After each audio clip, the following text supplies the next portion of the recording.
Hello, hi, and thanks for being here today. My name is John Sensenbaugh, and I'm here to talk to you a little bit about my art. But before I do, I just want to say that during the month of April of 2021, I had the honor and privilege of having 30 pieces of my work on display in the Napa branch of the County of Napa Library. We had a Zoom presentation, a virtual reception early in April to announce my work, but there must have been some sort of gremlin in that Zoom presentation because for whatever reason, that recording was lost into cyberspace forever. So here we are once again, and again, I really appreciate your tuning in. I think it's safe to say that anybody that's known me for more than the last 2 or 3 years would not have said my name followed by a comma and the word artist after it. But there must have been, deep within the spiral strands of my DNA, an artistic gene that was just waiting to emerge. And so here we are. And again, I'm very pleased that you're here today. My art isn't of the traditional type in that I don't take a blank canvas and use acrylic or oil paints to create a painting of something, nor do I do sculpture out of clay or metal. I don't do ceramic art or pottery either. Instead, I have discovered a passion whereby I take all different types of wood, I cut them into an intricate pattern that will interlock with an adjoining piece, like a jigsaw puzzle, to create a recognizable image of something, a recognizable portrait of a person. I use all different types of wood for my process. Some of the wood I get is imported from Africa or South America. I use a lot of domestic woods as well, like cherry or walnut or maple, white oak, ash, cedar, and redwood. And I use some very ordinary woods as found in any lumber yard, such as pine or poplar. I choose my wood very carefully, not only for its color, but for its grain, so that when I cut it, the grain is going in the direction that is most appropriate for the finished piece that I want to create. The tool of choice that I use for my work is called a scroll saw. For those of you that don't know, a scroll saw has a very thin blade and is held in place at the top and bottom with thumb screws. And then I carefully move the piece around the blade to give it its shape that I want. I've always had an interest in woodworking. I'm pretty much self-taught. Years ago, I made some Adirondack chairs that are still sitting in the backyard deck behind my home. Then I got interested in making toys, and I discovered with the scroll saw that I could make more intricate patterns and cuts. And these toys I gave away to nieces and nephews, and then later on to grandnieces and grandnephews. And then one day, I don't know why, something inspired me to take a few pieces of wood that I had laying around and create my first wall hanging piece. This is that piece. I called it Napa Oaks. Now this work does not use that interlocking wood method that I described a minute ago, but this one does. This is an early work, maybe my third or fourth one. It's not as complicated as other works I'm going to be showing you a little bit later. There's maybe 7 or 8 interlocking pieces of wood in this. And I call this 4 Women with a Hat. This is another early piece that I did. This is taken directly from a print made by an important American artist from the 70s and 80s named Pat Nagel. And again, it's not super complicated, but it gives you an idea of putting the interlocking pieces together. The lips are cut and inlaid into the face. Here's another early work of mine.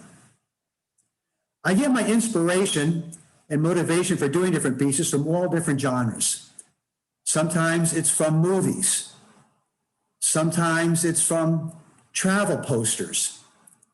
And other times it's from rock and roll. Here's an example of the latter.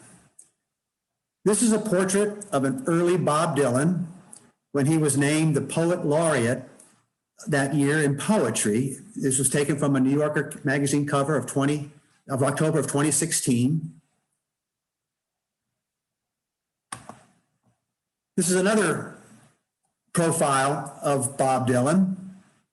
The blues that you see in this piece and others, I had to either paint or stain, as there was no wood that comes out of the ground naturally blue like this. This was originally from a poster from a 1965 Dylan album, and this was included within that album for people that bought it. This is from a poster celebrating the Rolling Stones European tour of 1970. The message is, by land, sea, or air, don't forget to see the Rolling Stones when they come near you. And speaking of the Rolling Stones, here's one of Sir Mick Jagger, the longtime lead singer of that group. I recently sold this piece, so it was not on display at the library. I mentioned that motion pictures also is a genre that gives me inspiration at times.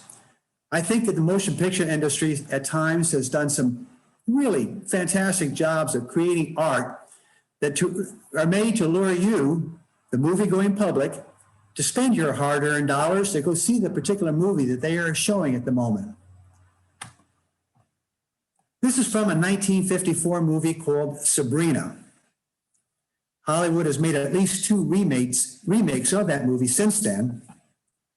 All the lettering that you see in this work and all the others are also pieces of wood.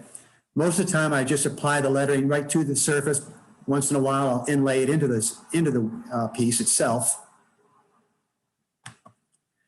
This is from a 1967 French movie called The Samurai.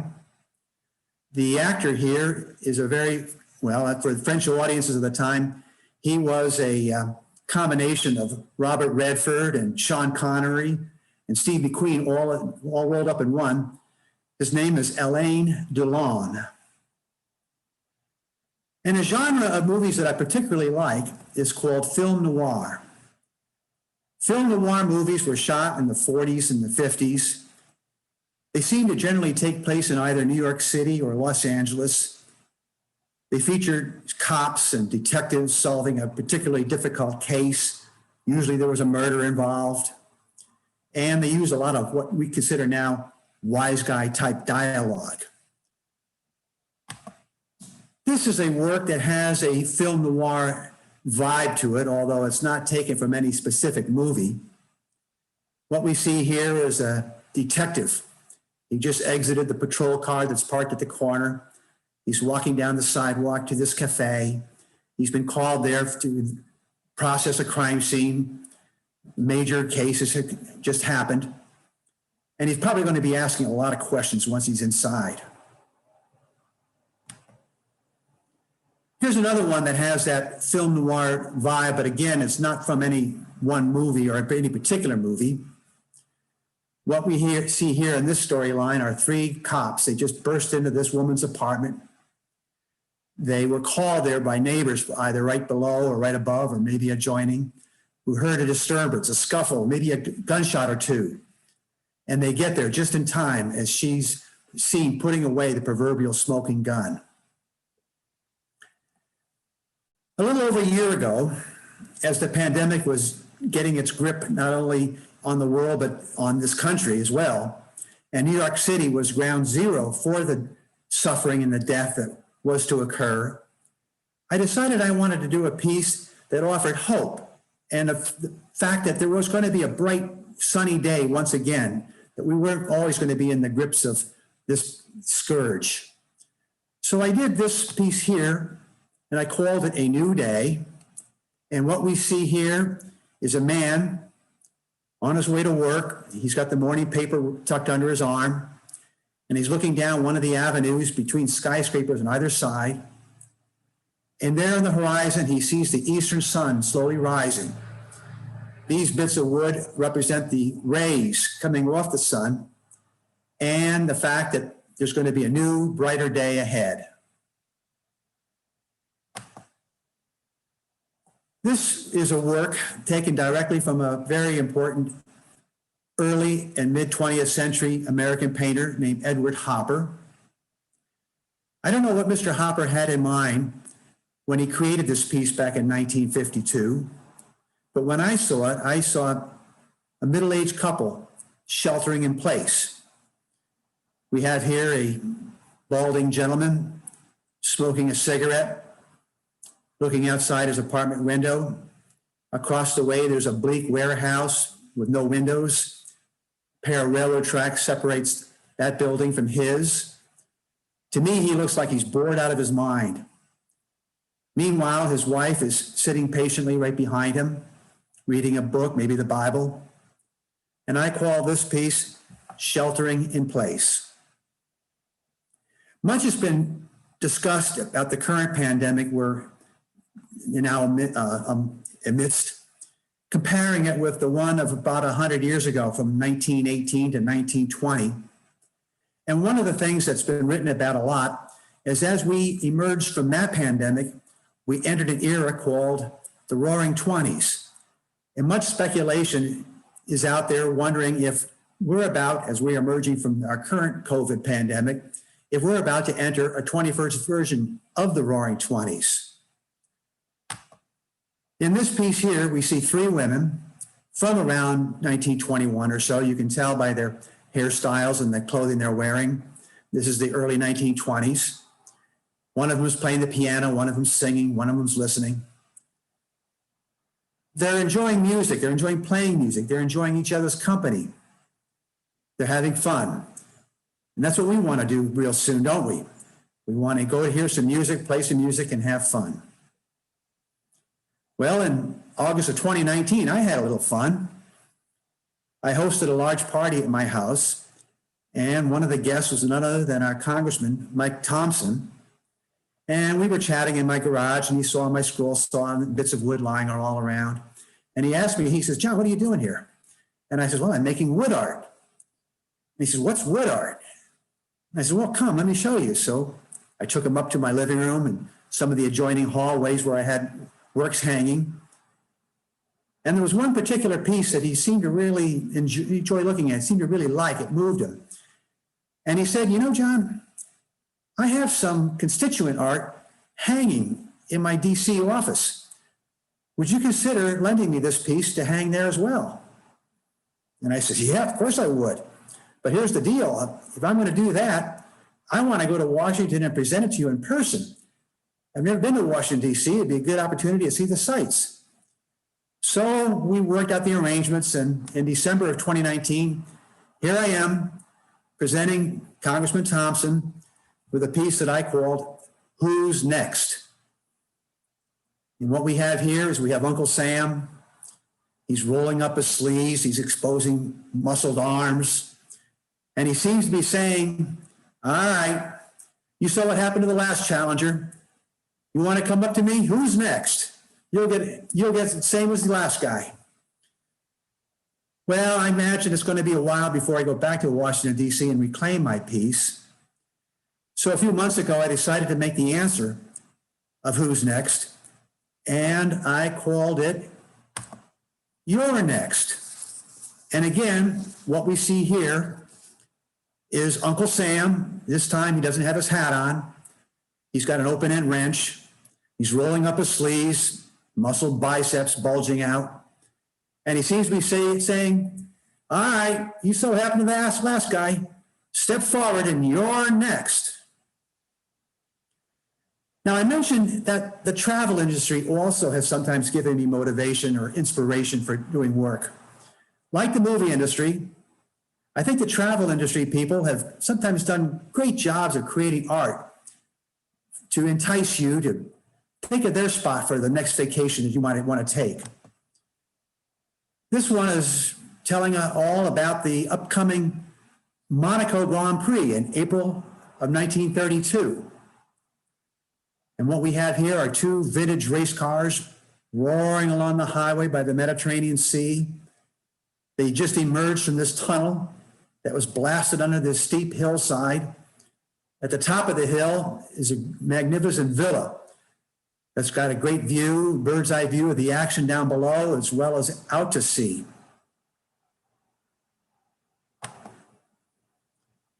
Here's a travel poster that was originally commissioned by the Santa Fe Railroad. hence the name down here, Travel by Train. We see a woman sitting on a balcony here. Down in the valley below, there are some people finishing a golf game. There's a man-made lake behind them. And as her gaze goes up along the foothills, they eventually rest on snow-capped peaks that are probably only an hour and a half or so easy drive away. So if you've been sitting inside in your cold Midwestern or Northeastern home and you saw this, it just might make you eager to purchase a couple tickets and get on that train to California. And while you're there, don't forget to stop by and see San Francisco as well. This must have been done in the 60s sometime because we have a mid-60s Volkswagen bus right here. And the viewer is standing on a pier. There's waves splashing over the edge. They're underneath the iconic Golden Gate Bridge. Here's an ocean liner just ready to come into the bay and travel underneath the bridge. Across the way is the Marin Headlands. Looks like some afternoon fog is starting to roll in. And pleasure boats are out on the bay, enjoying just another spectacular day by the city by the bay. Many of you may know, or you certainly know of, our wonderful Napa County Superintendent of Schools, Barbara Nemko. Barbara and I are friends, and a little over a year or so ago, she told me about a new preschool that was to be built in Calistoga. Dario Satui, the Napa Valley winemaker and vintner, had donated a large sum of money to be the seed money. And she said, when this school is done, we're going to want some art to be within that, in the classrooms. And she asked me if I'd be interested in doing any artwork that would be considered for that purpose. And I said, yes, I would, Barbara. I would very much love to have the opportunity to do that. So we discussed it a little bit, and it was decided I would do some works that would have a Mother Goose nursery rhyme theme to them. The first one I did, I think you'll recognize. We have Jack and Jill heading up a hill. There's a little dog scampering alongside next to them. They have an empty bucket here that they're going to fill with water from this well up on the hill, up the top of the hill. Here we have a different Jack. This is Jack who's nimble, and Jack who's quick, and Jack who's jumping over the candlestick. And I'm sure the teachers at this preschool are been told, make sure you caution your kids not to try this at home. There was going to be 2 classrooms, so I decided to do 4 pieces so that 2 would be hanging in each classroom. In this one, we see Mary just getting ready to open the door to her classroom. And before she enters, she hears "Ba, ba" behind her. And she looks and she says, "What are you doing, little lamb, following me all the way to school?" And the last one that I did is of Mother Goose herself. We have a little girl riding on Mother Goose's back, hanging on to the reins, and a little boy skipping along in lockstep unison with the goose. And as they peek over the shoulder, they see the cow jumping over the moon. Well, I'm pleased to say that my 4 works were selected, and there was a ribbon-cutting dedication ceremony in early March, or actually mid-March, and they're hanging there now for generations of kids to hopefully enjoy. Now, I don't always do art with the interlocking pieces of wood like I've shown you and I've described. Sometimes what I'll do is I'll take a piece of plywood, I'll cut out certain pieces that I don't want, leaving the remainder to create the image that I'm trying to project. A lot of times I'll paint the surface of the plywood white. I'll paint the edges black so you don't see the raw wood plywood edge. And then I'll mount it all on a black background. This type of work is called fretwork. And this is an example of my first piece of fretwork that I attempted. Again, these black areas are the wood pieces that I cut out and removed. I painted the surface white, and it's mounted on a black background. And I call this one Mother with Child. This is the second fretwork piece I ever attempted. I don't know how many hours I have in it, quite a lot. For those of you that are car aficionados out there, this is a 1937 Chrysler Airflow. It's certainly seen better days. You can see the one half of the windshield is missing, the other half is cracked, headlights are cracked, and it's abandoned, rusting away somewhere in the woods. I think you'll recognize this if you're a music fan. This is a work I did of Jerry Garcia, the long-time singer and guitar player for the San Francisco Bay Area group Grateful Dead. Sometimes I'll add a little splash of color to my fretwork, like I did here. I have some blue stain that I mixed for the sky. I don't know if it shows up on your computer screen, but I painted the pearl handle of this Gunslinger 6-shooter with a little dab of white primer paint.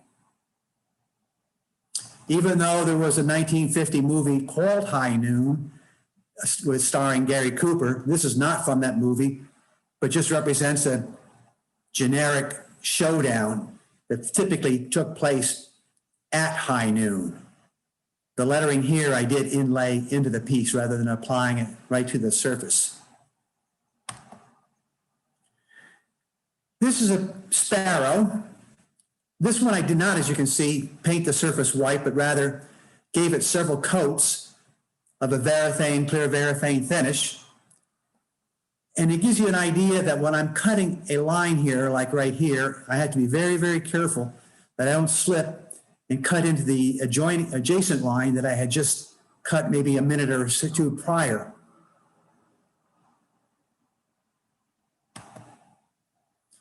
This one I call simply The Greatest. Obviously, this is Muhammad Ali at his prime, getting ready to deliver a knockout punch. Again, I don't know if it shows up, but his thumbnail has a little bit of dab of same white primer as I used on the other piece. His lower lip, I gave a little splash of pink coloring. This one I simply call the Cowboy.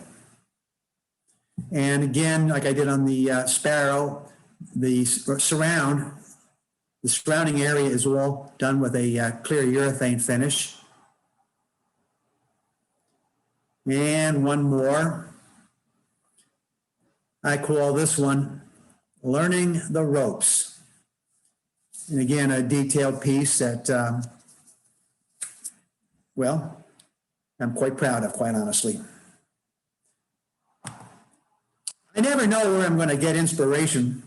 Sometimes it might be from just a wine label, from a bottle of wine, like this imported Italian vintage that you see in front of you. I discovered this in, of all places, a wine store in Charleston, West Virginia. And when I saw it, I immediately said, oh, wow, I've got to try this. I got to do this when I get home with wood. And what we have here is a portly gentleman standing astride his Vespa motor scooter. He's got his helmet tucked under his arm, a case of wine strapped to the back. And in the background are two barn-like structures where they produce the wine probably. So I got home, and here's my interpretation of that wine label. I was able to contact the owner of this winery through a Google search, and he seemed very, very intrigued and interested, not only that I chose his label for work, but also what I do and with the process. And we had 2 or 3 emails back and forth with each other. And he invited me at any time, I happen to be in Italy, to come see him. And definitely on my bucket list. If I make it to Florence, I'm going to rent one of these Vespas and hopefully drink wine, maybe in one of these barn buildings in the background here. And that would be a very enjoyable day indeed. And sometimes I have friends who'll give me ideas or suggestions for work I should be doing. For example, last June, a friend of mine said, John, why don't you try doing a portrait of Ruth Bader Ginsburg? And I said, oh, I don't know. I don't know if I can do a frontal facial portrait of somebody using my wood technique, but let me give it a go. So I did, and here she is, Ruth Bader Ginsburg. And as you can see, I gave her a crown. It's got some jewels glued to it. And I call this one Queen of the Court. Well, I have one more work that I want to show you. And again, it was one of those pieces that when I saw the painting online, I just knew immediately I wanted to try it. I wanted to do it for myself. And I did it.